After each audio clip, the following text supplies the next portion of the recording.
অনেকে সৌদি আরবের উট দেখতে চাইছিলেন, তাই চলে আসছি একদম মরুভূমিতে।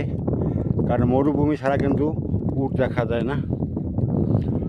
তো এদেরকে তো সংক্ষেপে বলা হয় মরুভূমির জাহাজ, কারণ এরা জন্ম মরুভূমিতে আর থাকে মরুভূমিতে। তো এখানে একজন উট খামারি আছে, তার অনেক উট আছে তার এখানে।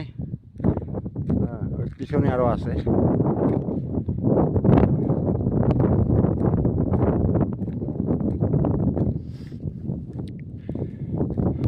আসলে আবার এই উট কিন্তু আপনার সবসময় ভিডিও করা যায় না, কারণ যে উটের যে খামারের যে মালিক তারা আবার পারমিশন লওয়া লাগে।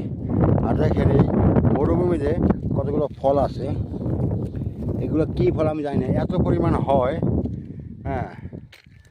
এত পরিমাণ হয়, এগুলো কিন্তু উটেও খায় না। তো উটে যখন খায় না, উটে কিন্তু আপনার সব খেয়ে ফেলায়, কাটা কোটা গাছ যা আছে সব খেয়ে ফেলায়, কিন্তু এই ফলগুলো খায় না। তো না খাওয়া না দেখেন না ফল কীরকম হয়ে গেছে, দেখেন দেখায় যেমন হয় ক্যামেরায়। আর এখন কিন্তু বেলা বাজে 1টা, এখন কিন্তু তাপমাত্রা 43। আর এই তাপমাত্রা কিন্তু মোবাইল বেশি ভিডিও করা যায় না, অবশ্যই বুঝতে পারছেন। তো যদি ভালো লাগে আপনাদের লাইক কমেন্ট শেয়ার করবেন। এই ধুধু মরুভূমিতে ঘর নাই, বাড়ি নাই, দোকান নাই, পাট নাই, কিচ্ছু নাই।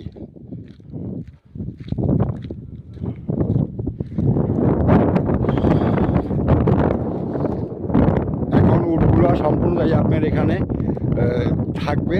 আর যে উটের যে রাখাল আছে, সেই রাখাল আপনার ওই সুইচ গেট আছে, ওই সুইচ গেটের পাশে দেওয়া ওখানে ছাওয়া আছে, এই ছাওয়া দেওয়া সে এখন 3টা পর্যন্ত বসবে, ঠিক আছে। অর্থাৎ 2 ঘন্টা ওখানে রেস্ট করবে।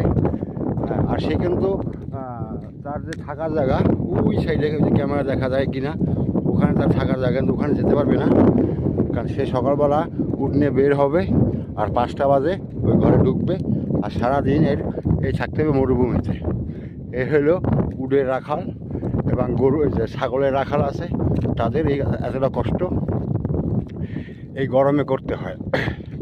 আর শীতকালে কিন্তু আপনার উট নিয়ে একদম বাহিরে চলে যাব, সেখান থেকে আর সে ওই 3 মাসে আর আসবে না। তার থাকা খাওয়া এইসব উটের সাথেই হবে। কারণ এখন গরম দেখা, এই জন্য সে রাত্রে তাম্বুর ঘরে যায়। আর যখন আপনার